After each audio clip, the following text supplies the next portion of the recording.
नमस्ते, मेरा नाम धीरज शर्मा है और आप कलम इंडिया न्यूज़ देख रहे हैं। हाजीपुर से महज 14 किलोमीटर की दूरी पर मौजूद हैं महादेव नगरी में।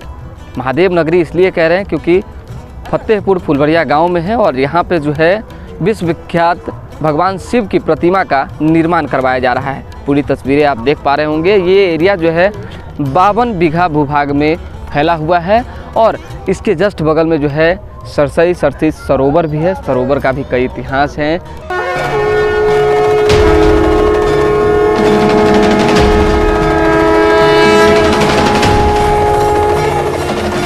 भगवान शिव को हिंदू धर्म का विधाता कहा जाता है। इन्हें भोलेनाथ, शंकर, महेश, रुद्र, नीलकंठ जैसे नामों से भी जाना जाता है। शिव संस्कृत भाषा का शब्द है जिसका अर्थ है कल्याणकारी या शुभकारी। यजुर्वेद में शिव को शांतिदाता बताया गया है। सी का अर्थ है पापों का नाश करने वाला, जबकि वह का अर्थ देने वाला यानी दाता। ऐसा कहा जाता है कि सबसे पवित्र स्थानों में से एक कैलाश पर्वत पर शिव निवास करते हैं। उसी भगवान शिव की एक ऐसी मूर्ति का दर्शन हम आपको शिवरात्रि के इस पवित्र महीने में कराने जा रहे हैं, जो भारत का दूसरा सबसे ऊंचा शिव मंदिर है। उस शिव मंदिर की पहले आपको खासियत बता देते हैं।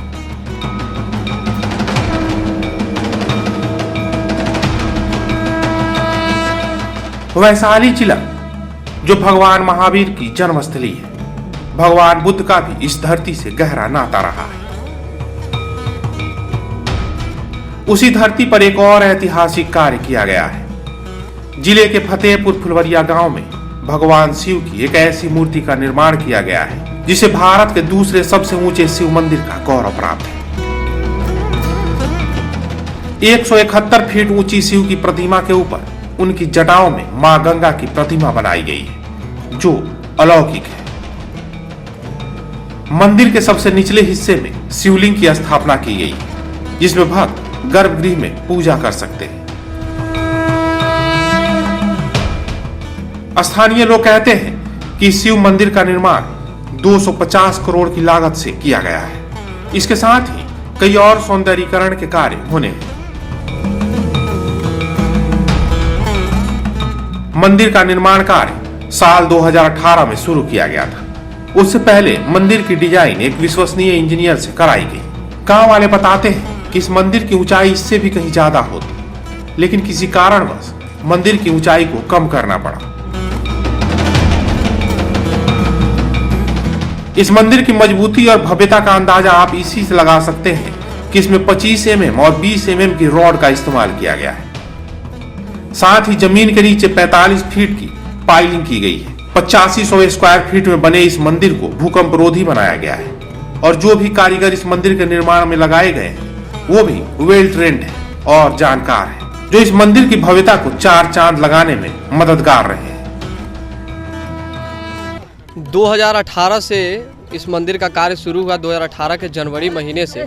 और 2018 में जब शुरू हुआ तो इस कार्य का उसके दरमियान फिर कोविड काल आया, लेकिन कोविड काल में भी कार्य निरंतर आगे चलता रहा और अभी तक कार्य चलता रहा। और अभी तक कार्य आप देख रहे होंगे कि पूरा मंदिर का स्ट्रक्चर जो है वो पूरा बनकर तैयार हो गया है।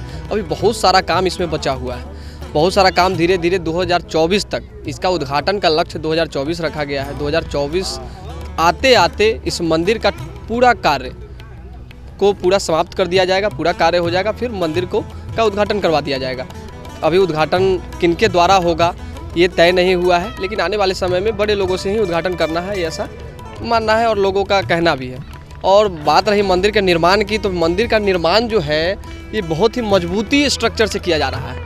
जो अर्थक्वेक जो भूकंप में भी इसमें कोई क्षतिग्रस्त, अगर भूकंप भी आती है तो इस मंदिर का क्षतिग्रस्त नहीं होना है, क्योंकि ये 45 फीट नीचे ज़मीन के नीचे जो है इसका पाइलिंग दिया हुआ है। पाइलिंग के बाद PCC, RCC, उसके बाद कई एक पिलर के माध्यम से मंदिर का स्ट्रक्चर खड़ा किया गया है। जो आप देख रहे हैं ये 3 फ्लोर में बनाया गया है।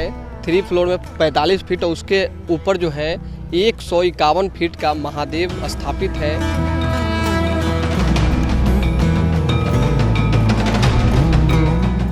शिव मंदिर जहां बना है वो पूरा इलाका 52 एकड़ में फैला हुआ है, जो एक बड़े पोखर के किनारे बनाया गया है। पोखर के बारे में भी कई कहावतें हैं जो गांव वाले बताते हैं। लोग कहते हैं कि इस पोखर के टीले से पहले पटना का गोल घर भी दिखाई दिया करता था। हालांकि अब टीले की ऊंचाई कम हो गई है।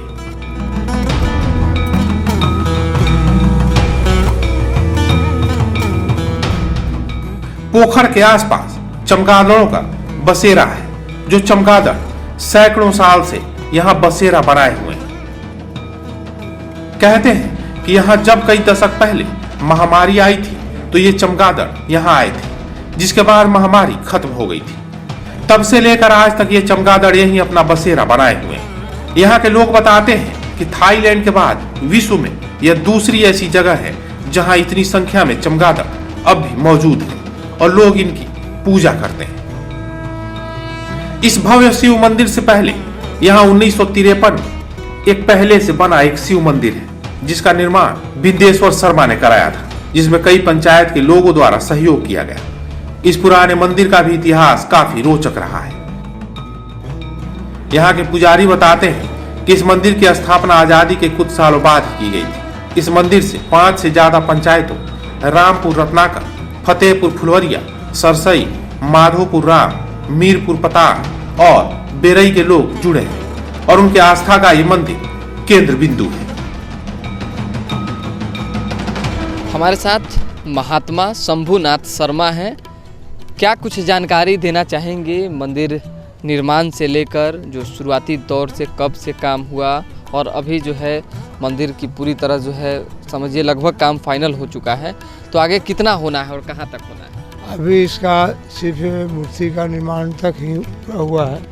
अभी इसमें नीचे पत्थर लगाना, ये इसके गार्डन बनाना, बगीचा लगाना, ये सब जो हो रहा है। कितने फीट का है ये पूरा, मतलब कि कितने? ये आपका 151 फुट का है। 151 गंगा जी का सर तक 151 फुट का है आपका बेस से।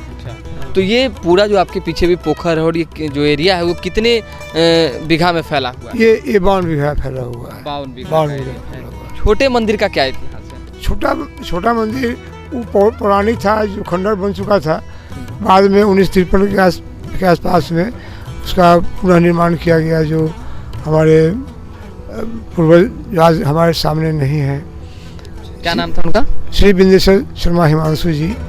तो आप यहीं रहते हैं? जी, हम यहीं रहते हैं। इस मंदिर को आध्यात्मिक चेतना समिति की देखरेख में संचालित किया जाता है, जिसमें 34 लोग जुड़े हुए हैं। देखिए, ये 1953 में हमारे चाचा श्री विंदेश्वर शर्मा हिमांशु, उन्हीं के द्वारा निर्माण किया गया था। उस समय तो हम बच्चे थे, लेकिन जब थोड़ा सा हम बड़े हुए तो देखे कि बराबर मंदिर पर कुछ ना कुछ काम होते चलता है। तो उसी समय से हम इससे जुड़े।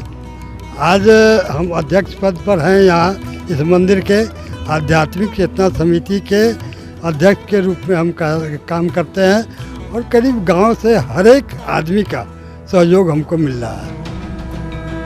शिव के इस पुराने मंदिर में कई दशकों से शिवरात्रि के दौरान हजारों की संख्या में भक्त पहुंचते हैं और पूजा अर्चना करते हैं।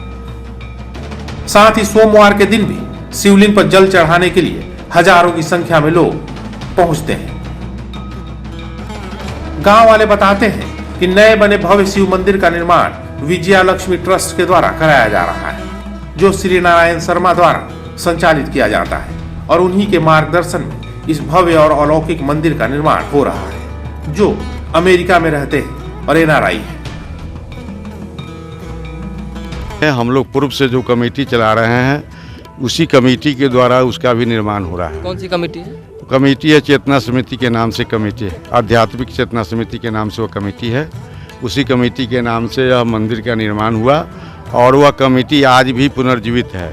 लेकिन इस पर हम लोग भी ऐतिहासिक तौर पर शंकर जी का मंदिर पहले भी बनाए हैं अपने सहयोग से, और अभी हमारे उसी प्लॉट पर बाहरी सहयोग है, जो अमेरिका गवर्नमेंट में इंजीनियर हैं, उनके द्वारा बनाया जा रहा है। अब किस फंड से है, कैसे है, इसको मैं नहीं बता सकता। क्या नाम है उनका? उनका नाम है श्री राम शर्मा। इस मंदिर का निर्माणकर्ता विंदेश्वर प्रसाद हिमांशु जी थे, जो 1953 में किए थे। और मैं जब तक जानता हूँ कि जिस समय हम 1978 से अब तक इस मेला में को हम देख रहे हैं और एक मेला कमेटी में एक सक्रिय कार्यकर्ता के रूप में भी हूँ। वहीं स्थानीय लोग कहते हैं कि सरकार को भी इस मंदिर के आसपास और काम करने की जरूरत है। पोखर के आसपास सौंदर्यीकरण के लिए पेड़ लगाए गए हैं, लेकिन अब भी मंदिर के आसपास के क्षेत्र की मापी नहीं कराई गई है, जिसे कराने की जरूरत है। लोगों का कहना है कि सुरक्षा के दृष्टिकोण से चार दीवारी सरकार को करानी चाहिए, जिससे यहां पहुंचने वाले लाखों पर्यटक सुरक्षित रह सकें। विश्व की मानचित्र पर उभरते इस शिव मंदिर को देखने के लिए अभी से ही हजारों की संख्या में श्रद्धालु पहुंचने लगे हैं।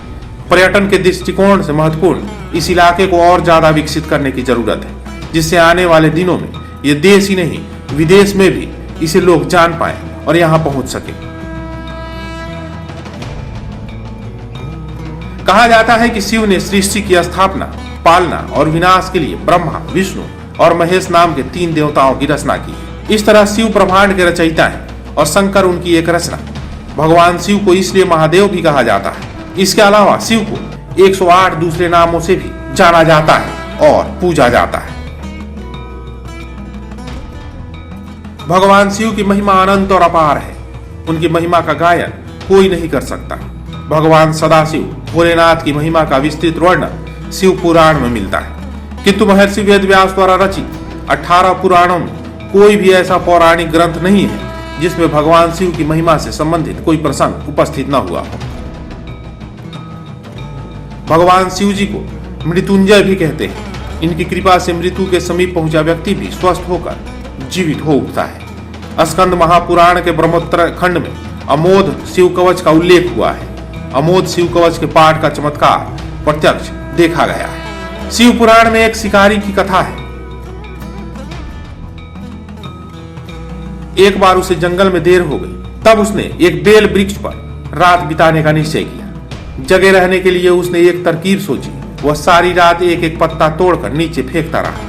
कथानुसार बेल के पत्ते शिव को बहुत प्रिय हैं। बेल वृक्ष के ठीक नीचे एक शिवलिंग था। शिवलिंग पर प्रिय पत्तों का अर्पण होते देख शिव प्रसन्न हो उठे, जबकि शिकारी को अपने शुभ काम का एहसास न था। उन्होंने शिकारी को दर्शन देकर उसकी मनोकामना पूरी होने का वरदान दिया। कथा से यह साफ है कि शिव कितनी आसानी से प्रसन्न हो जाते हैं। शिव महिमा की ऐसी कथाओं और बखानों से पुराण भरे पड़े हैं। भगवान शिव अलौकिक है और वे इस संसार की हर वस्तु में मौजूद ब्रह्मत्व है। हालांकि वेद और पुराणों के अनुसार भगवान शिव भौतिक रूप से कैलाश पर्वत पर निवास करते हैं। वहां वे अपनी पत्नी माता पार्वती, पुत्र गणेश और कार्तिकेय के अलावा कुछ प्रमुख सेवकों के साथ निवास करते हैं। पौराणिक मान्यताओं के अनुसार स्वर्ग का रास्ता कैलाश से ही होकर गुजरता है। ऐसी और कहानियों को सुनने और देखने के लिए कलम इंडिया का हौसला बढ़ाएं। हमारे चैनल को सब्सक्राइब करें। वीडियो पसंद आए तो लाइक और शेयर करें। अगर आपके पास कोई सुझाव हो तो हमें कमेंट बॉक्स में लिखें, या फिर ऐसी ही कोई और कहानी सुनना चाहते हैं तो आप हमें कुछ इनपुट्स के साथ जानकारी साझा करें।